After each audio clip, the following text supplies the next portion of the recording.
For decades, we were told that fighting inflammation meant a long list of pills, expensive creams, and monthly specialist visits. What most people over 60 never hear, though, is that a handful of ordinary foods bought at any grocery store can produce anti-inflammatory effects that rival some of those medications, often without the side effects that come with long-term pharmaceutical use. In the next few minutes, I'm going to walk you through 5 of the most powerful anti-inflammatory foods on the planet, ranked from number 5 to number 1, from least to most powerful. I'll explain the biology, the dosing, the timing, and the small preparation tricks that turn each one from a healthy food into a genuinely medicinal one. And I'll warn you right now, number 1 surprises almost everyone who hears it the first time, because most people have been throwing away the most medicinal part. Stay with me through the end, because I am also going to share the specific synergy tips that make these foods work far better together than any of them work alone. Before we begin, a quick but important note. Everything I'm sharing today is educational. It is not a substitute for personalized medical advice. If you take a blood thinner, an immunosuppressant, a thyroid medication, or any prescription anti-inflammatory, please talk to your clinician before making major dietary changes. Food can interact with medicine, and a 5-minute conversation with your doctor or pharmacist can prevent weeks of avoidable trouble. The information here is meant to put you in a stronger position for that conversation, not to replace it, and I would rather you walk away with 1 good question for your doctor than walk away with 5 bad assumptions. Now, a brief word on why this matters so much for adults over 60. Researchers now describe chronic low-grade inflammation as one of the central drivers of age-related disease. It contributes to the joint pain and stiffness that makes stairs feel harder every year. It contributes to the brain fog and slower memory recall that quietly erode confidence. And according to work summarized at major academic medical centers, it is also implicated in the accelerated muscle loss, the vulnerability to infection, and the cardiovascular events that too often send older adults into hospitals and nursing homes before they expected to be there. Scientists sometimes call this background drift inflammaging, a slow, smoldering immune activation that no longer has an obvious infection or injury to fight, so it turns on healthy tissue instead. The tragedy is that most of this fire is fueled by daily habits people don't even realize are inflammatory, and it can be calmed, measurably, with the right foods prepared the right way. The 5 foods on this list have been chosen because each one tackles a different part of the inflammatory cascade. Used together, they cover more ground than any single supplement on the market, and they are backed by research that has been quietly accumulating at major research universities for years. Coming in at number 5 is extra virgin olive oil. And before you say, I already know about olive oil, hear me out, because the research behind why it works and how to use it is more relevant to the aging brain and the aging cardiovascular system than most people realize. Extra virgin olive oil is uniquely rich in a phenolic compound called oleocanthal. In laboratory studies, including foundational work published in Nature and subsequent investigations indexed at the National Library of Medicine, oleocanthal acts on the same COX inflammatory pathway that ibuprofen targets, except without ibuprofen's well-known risks to the stomach lining, kidney function, and blood pressure in older adults. Researchers at the Monell Chemical Senses Center in Philadelphia have shown that roughly 3.5 tablespoons of high-quality extra virgin olive oil delivers an anti-inflammatory effect comparable to a small fraction of an adult ibuprofen dose, delivered slowly and consistently through the gut, rather than as a sudden spike through the bloodstream. That is why daily exposure matters more than occasional use, and why the typical American drizzle in a pan pattern is not nearly enough. The throat stinging sensation you feel at the back of your throat when you taste a really peppery extra virgin olive oil is actually the oleocanthal activating a sensory receptor that mirrors its pharmacological activity, a kind of built-in quality indicator that the medicine is genuinely present. The practical lesson from this research is twofold, and almost everyone gets the second part wrong. First, the dose must be generous enough to matter. Most Americans drizzle under a teaspoon at a time, which simply isn't enough to change inflammatory markers. Roughly 1.5 tablespoons per day is the amount associated with measurable benefits in Mediterranean-style clinical trials. Second, and this is the part that surprises people, you should never heat extra virgin olive oil to its smoke point. Once it starts to smoke, many of the phenolic compounds that give it medicinal value are destroyed. Use it cold, drizzled over cooked vegetables, used as a salad dressing base, or paired with whole grain bread for a snack that genuinely lowers inflammation instead of raising it. For pairing, the combination of extra virgin olive oil with cooked tomatoes is one of the most studied food pairings in nutrition science. The lycopene in tomatoes becomes far more bioavailable when consumed with oil, and together they produce a stronger anti-inflammatory effect than either food alone. A lunch of whole grain pasta, slow-cooked tomato sauce finished with a tablespoon of high-quality olive oil at the table rather than in the pan, captures both halves of this pairing in one sitting, and the same dressing logic applies to a breakfast of avocado toast finished with a generous cold-pressed drizzle. Number 4 on our countdown is wild-caught fatty fish, and I'm asking you to think of it not just as dinner, but as your body's personal firefighter for chronic inflammation. When you eat wild-caught salmon, sardines, mackerel, or anchovies, you are delivering two specific long-chain omega-3 fatty acids, EPA and DHA, directly into the membranes of every cell in your body. Your cell membranes are largely built from the fats you eat, and the type of fat they are built from determines how inflamed or how calm those cells remain. Diets heavy in omega-6 vegetable oils, which are common in processed and packaged foods, tend to produce stiffer, more reactive membranes that fire off inflammatory signals at the slightest provocation. Diets that include omega-3 rich fish produce membranes that are more fluid, more responsive, and far less likely to send out inflammatory distress signals in the first place. Picture each cell as a tiny, water-filled balloon. Omega-3s make the rubber soft and pliable, while omega-6s leave it brittle and prone to leaking inflammatory chemistry into surrounding tissue. This matters acutely for adults over 70 because the body's ability to convert plant-based omega-3s from flax, chia, or walnuts into the EPA and DHA your cells actually use drops by roughly half with age. The fish, in other words, becomes non-negotiable. Plant omega-3s are still valuable, but they no longer pull the full weight of the inflammatory load on their own. Large observational studies of older adults have consistently found that people who eat 2 or more servings of fatty fish per week have lower C-reactive protein, the primary blood marker of systemic inflammation, and better performance on tests of grip strength, walking speed, and balance, all of which predict how independently a senior will live in the coming decade. Cardiovascular researchers have noted that regular fish consumption is associated with more stable heart rate variability, which is a marker of how well the nervous system is managing the heart's workload under stress. The traditional Mediterranean and Okinawan dietary patterns, both of which lean heavily on fish rather than red meat, have long shown lower rates of inflammatory disease in older adults, and short-term randomized trials confirm the directional effect of swapping fish for red meat on inflammatory markers within just a few weeks. For preparation, please avoid high-heat pan frying in seed oils. Bake your salmon at moderate temperature, around 350 degrees Fahrenheit, slow cook it or poach it, season it with fresh dill and a squeeze of lemon, both of which carry their own mild anti-inflammatory compounds. If you don't like salmon, canned wild sardines or anchovies tossed into a whole grain bowl are an inexpensive, equally potent alternative that fits comfortably into almost any budget. And a third option, kippered snack fish eaten on crackers, delivers the same EPA and DHA in a form many seniors find genuinely enjoyable. For synergy, eat your fatty fish alongside a side of cooked leafy greens such as spinach or kale.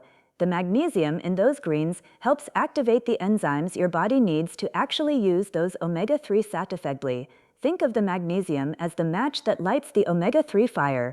Without enough magnesium, even a well-prepared fish dinner will underdeliver on its anti-inflammatory promise. Number 3 is going to make you smile because it is delicious, easy to find, and surprisingly potent. The food is blueberries, and the reason they make this list is not because of vitamin C or fiber, although both are welcome contributions. The reason is a class of pigments called anthocyanins, the same compounds that give blueberries their deep blue-purple color. Anthocyanins are among the most potent mitochondrial protectors ever studied in human nutrition. Your mitochondria are the tiny energy plants inside every cell, and as you age past 65, they tend to run dirty, leaking reactive oxygen species that ignite inflammation at the cellular level in your joints, your brain, your heart, and your blood vessels simultaneously. Anthocyanins help neutralize those sparks before they trigger the inflammatory cascade, And they do this work at the exact cellular location where so much age-related decline begins.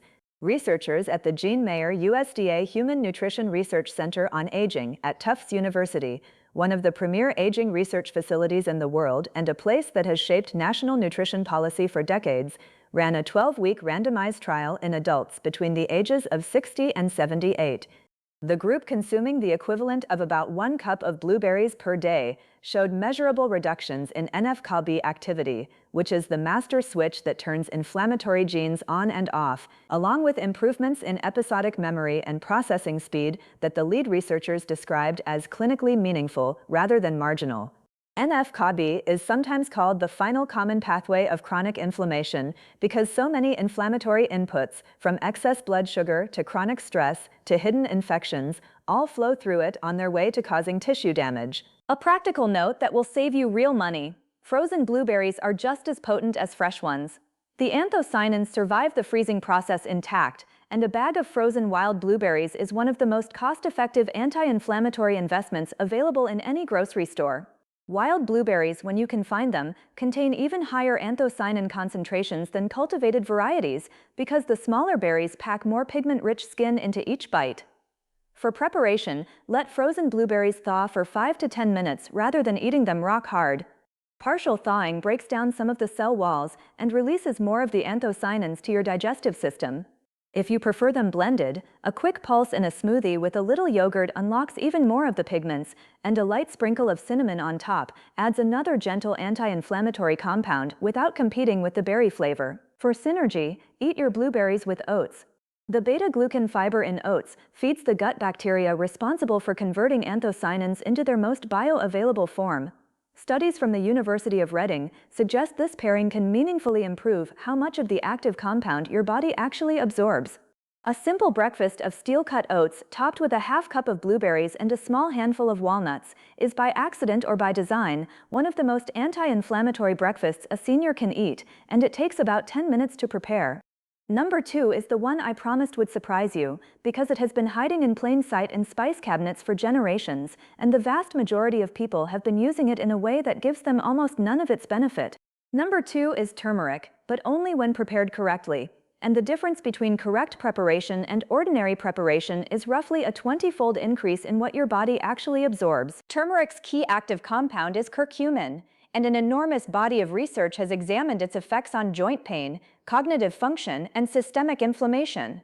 A randomized trial published in the journal Phytotherapy Research and widely cited in subsequent reviews followed older adults with moderate knee osteoarthritis, comparing high-dose curcumin against a standard therapeutic dose of ibuprofen over 8 weeks. Both groups reported equivalent reductions in pain and stiffness, but the curcumin group did not experience the gastrointestinal upset, the blood pressure fluctuations, or the kidney stress markers that routinely appear in the ibuprofen group.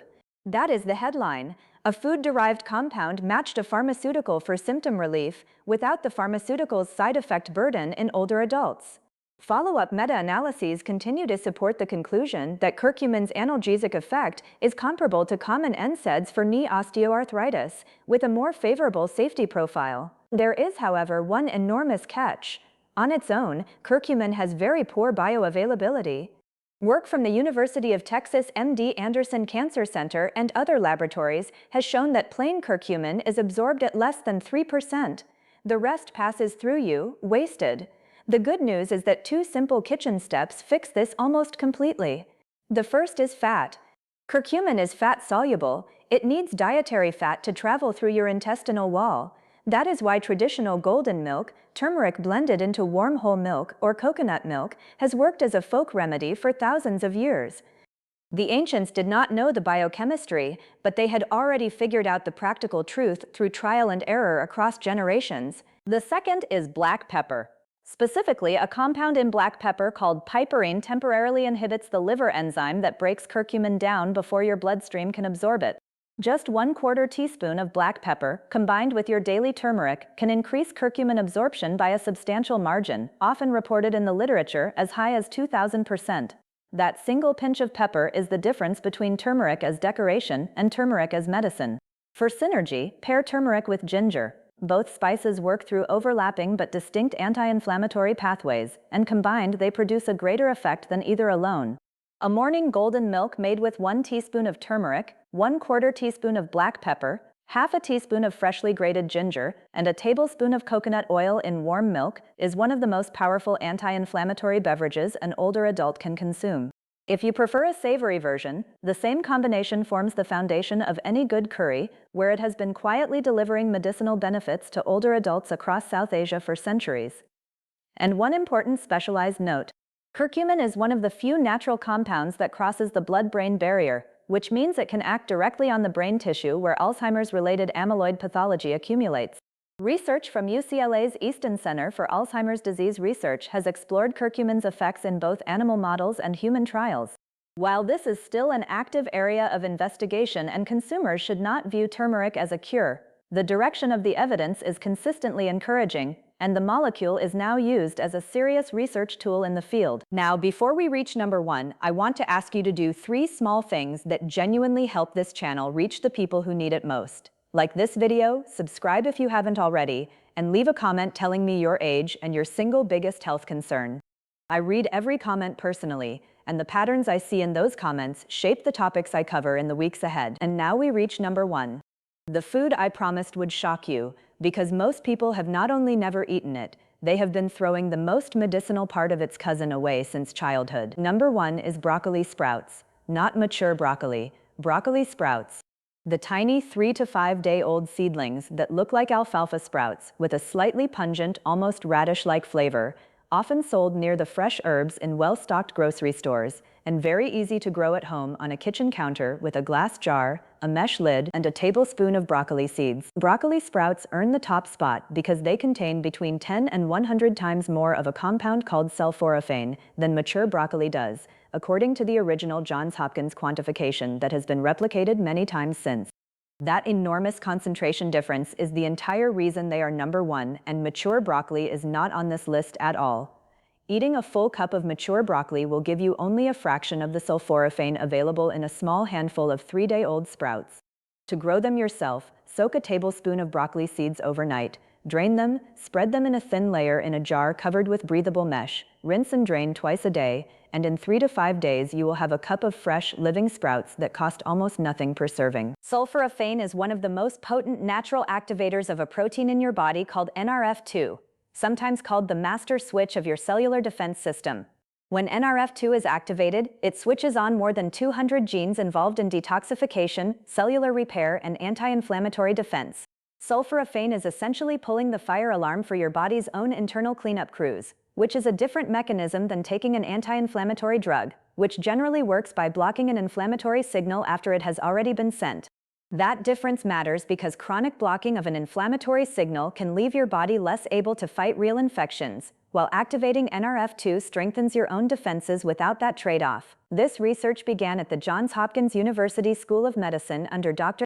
Paul Talale, a researcher who spent decades documenting sulforaphane's chemoprotective and anti-inflammatory properties, and it has since been replicated in multiple independent studies across the United States, Europe, and East Asia.